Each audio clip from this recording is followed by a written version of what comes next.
Las analogías son una estrategia que tenemos que aprender a usar o que de alguna manera siempre hemos utilizado, pero en este caso vamos a aplicarlo en el proceso de comprensión lectora. Generalmente una analogía se utiliza durante la lectura, es decir, en el momento en el que ya estamos realizando nuestra lectura. Es muy común que se utilicen las analogías para explicar algo. Incluso en la escuela tus maestros utilizan analogías para explicarte o ejemplificar ciertas cosas. Esto facilita la comprensión de un tema. Bueno, aquí vamos a ver qué es una analogía y para qué se utiliza o cómo se utiliza.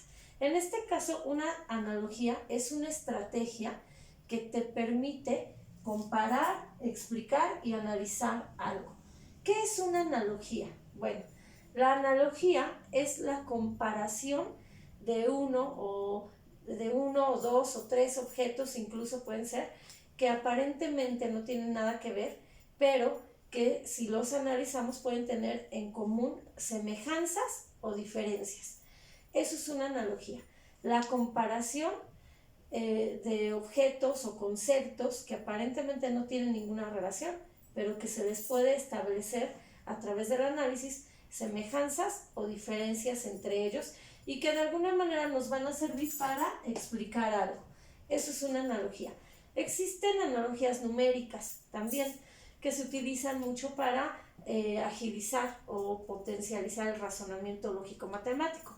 Pero en este caso vamos a hablar de analogías verbales o de este tipo de expresiones o frases que te permiten explicar un tema.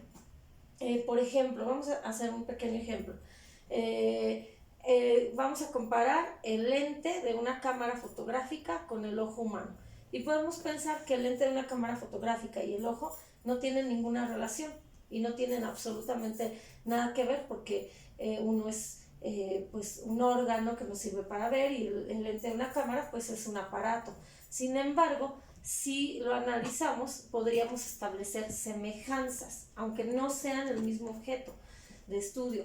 Por ejemplo, ¿qué relación podrían tener o qué semejanzas? Pues podría ser que la cámara, el lente de la cámara nos sirve pues para enfocar las imágenes. Lo mismo ocurre en el ojo humano, también a través de el cristalino, a través de todo lo que compone el ojo nos permite pues enfocar una imagen. Tiene un mecanismo, por ejemplo, la vista tiene un mecanismo, observamos el objeto, a través del nervio óptico llega al cerebro y podemos tener la imagen. Lo mismo ocurre en la cámara fotográfica. No observamos propiamente con el lente de la cámara. Hay todo un mecanismo para que podamos visualizar y tener la imagen, reproducirlo. Incluso ahora en los celulares ya hay un mecanismo mucho más complejo que nos permite captar la imagen. Lo mismo que ocurre en el ojo, podemos captar la imagen.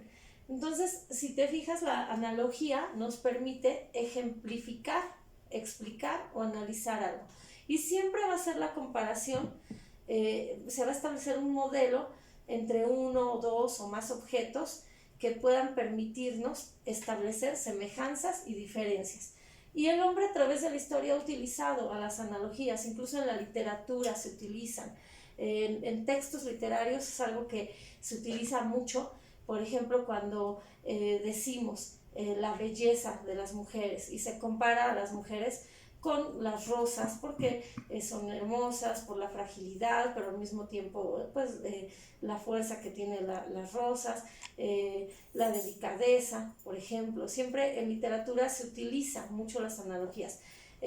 Por ejemplo, la luna, cuando no se viajaba a la luna y no se conocía, en los textos literarios podemos ver que la comparan con el queso, por ejemplo. Entonces, bueno, la analogía es algo que nos sirve para comprender mejor lo que leemos. Incluso hay analogías en donde se pueden complementar frases.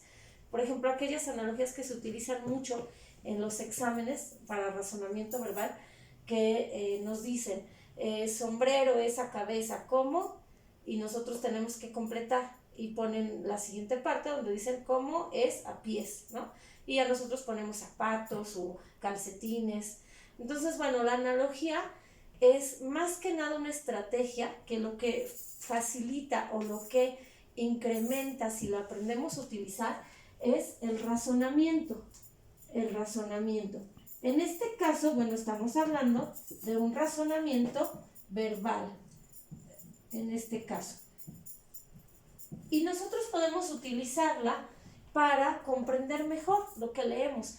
Podemos nosotros solos, de alguna manera, crear nuestras propias analogías para ejemplificar, para explicar o para analizar, y esto nos va a facilitar nuestra comprensión lectora.